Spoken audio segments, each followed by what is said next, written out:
panasnya. Weh, mana nak cari wheel loader yang bagus, Cik, apa susah? Big Dipper kan ada. Big Dipper? Haa lah. Wah, banyaknya jenis wheel loader. Yang mana nak pilih ni, model ZS940 Quick Snap nampak macam nice dan sesuai nak buat kerja-kerja hardware macam batu dan pasir. Berat yang dia boleh tampung pun 2.5 tan. Wah, ni dah okey sangat ni.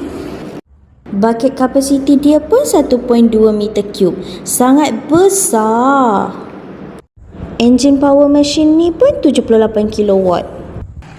Max height mesin ni setinggi 4.6 meter dan dumping height dia pula setinggi 3.5 meter.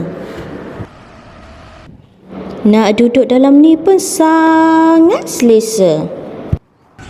Model ZS940 ni pun ada sistem quick snap, so bolehlah nak tukar-tukar attachment macam bucket ke, fork ke.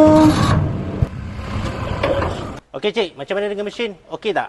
Okeylah, kasih angkatlah SYZG Quick Snap ni. Nak cari wheel loader? Jom ke BDMY. The loader expert. Strong every load. BDMY, bye!